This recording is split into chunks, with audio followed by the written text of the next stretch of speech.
Man, this guy's audition for the Spider-Man reboot went terribly awry.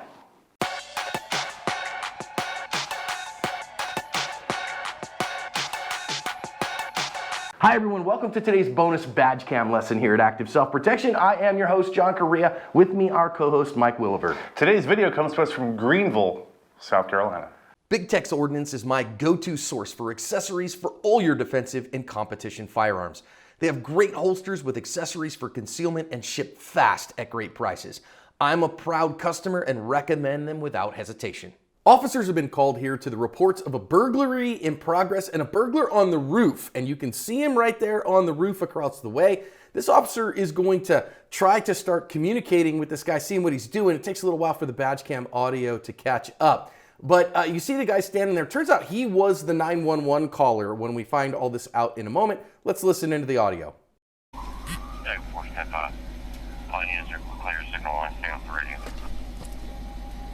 What you doing, man?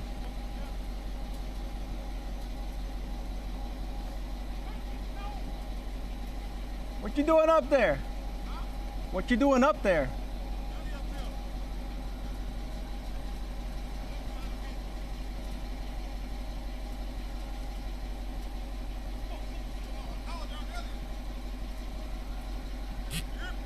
Did you? What you call us for?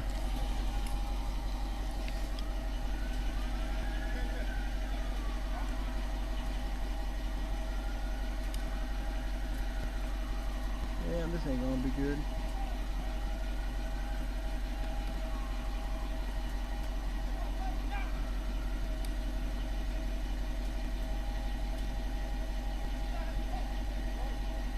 Hey, just drop that gun, man. Can you drop it?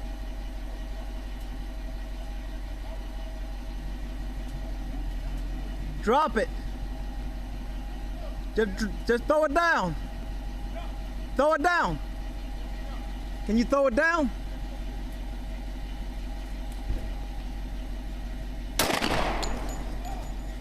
Second officer's badge cam also on delayed audio here. You're gonna see him show up, bail out of the car, and now pay attention because when the shot breaks here, you can see our perp is pointing a firearm at the first deputy who responded. Let's listen into his badge cam. Charlie 5, 1031. Go ahead and 1051, please, stage. Just stay up there. Put your hands up. Put your hands up. Can you put your hands up? Hey, go ahead and get FD2. We need a ladder to get him up there. Keep your hands up. Don't reach for that. You better just keep your hands on up there. We're going to get you an ambulance, but you got to keep your hands up. Just stay right there, okay? That one shot actually connected, then that dude fell there, and so he's on the roof, and they got to figure out how to get him down from there. So they got the big fire boom, the big truck with the big boom on it, and are going to spend some time taking the officers, two officers over there in order to get this yahoo off the roof. We're going to see them take him into custody in just a minute. And as they are getting him into custody, you're going to note that this guy has a fairly decent history with PD. The links are in the description. Keep your hands up. Keep them up. Do you have any more guns?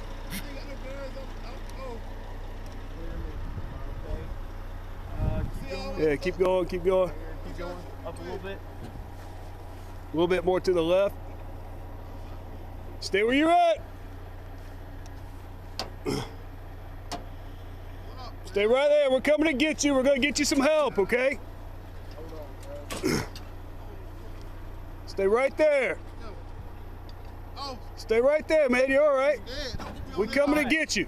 I can get you over there. Just a little bit more.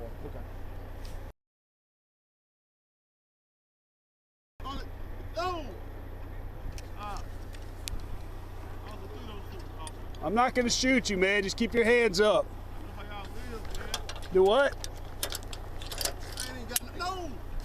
Yeah.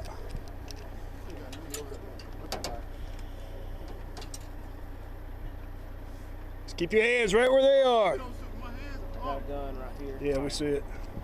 My gun rest off. Yeah. Ready to get off? Let me know. Yeah, I'm ready. I'll get lethal. I'm ready. Ready to go, boy.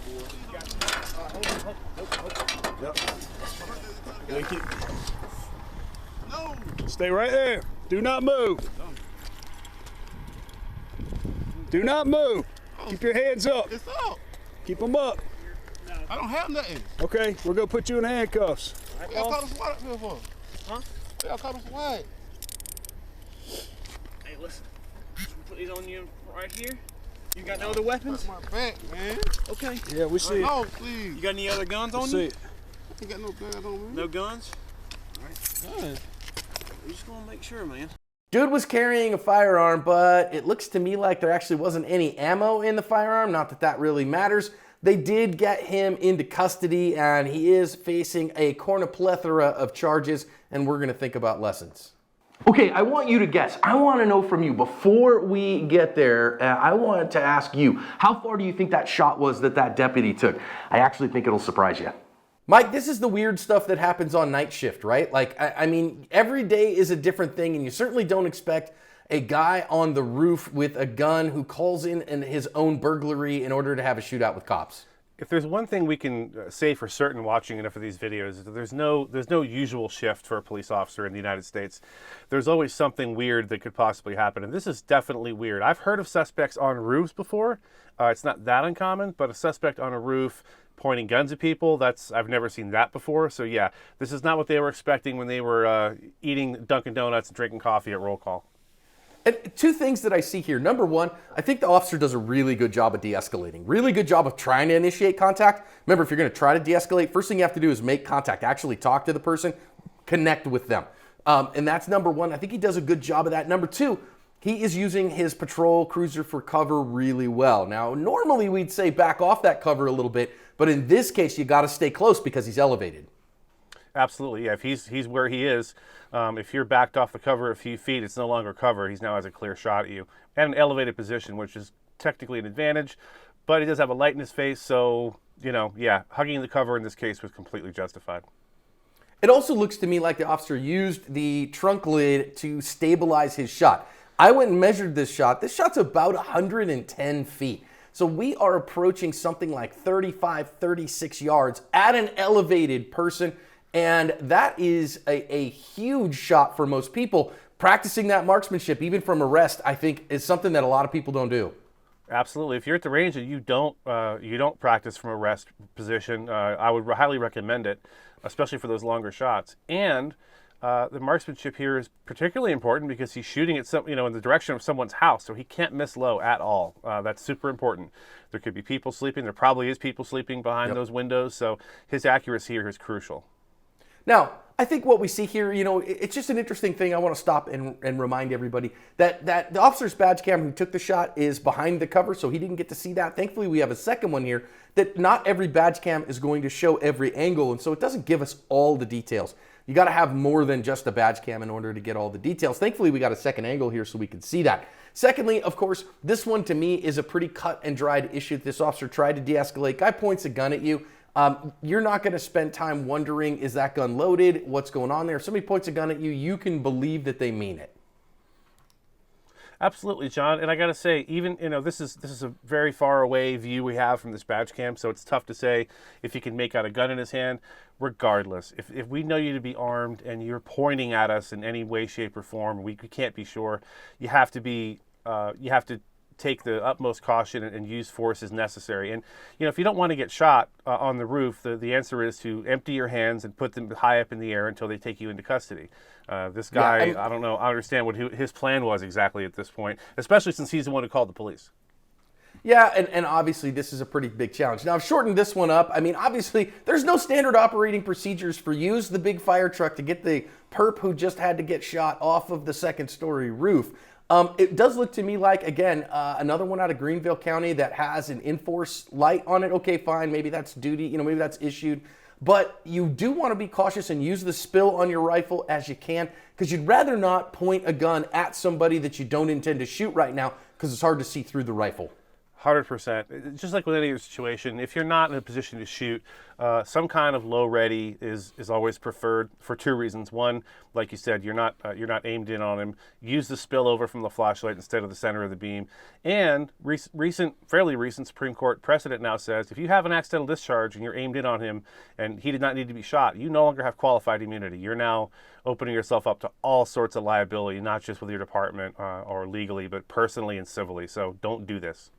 Yeah, and again, so this is not standard procedure. This is not what you've been taught is to use the spill on the light rather than the beam. And so if you choose to do that, you're operating outside of policy. Your qualified immunity is no longer there. So the federal civil suits, you're not going to be covered in that. You're going to be personally liable for those negligent discharges. Of course, rule number one, don't have any negligent discharges. I think this officer, I love his verbal skills. You know, the guy's like, don't shoot me. He's like, man, I'm not going to shoot you. Just stay where you are. We're cool. Just hang out right there. Saw the fact that he didn't have the gun in there. And I think he did a good job. Some pretty extreme marksmanship here. Good verbal skills. Man, I really think Greenville County doing some pretty good work, Mike.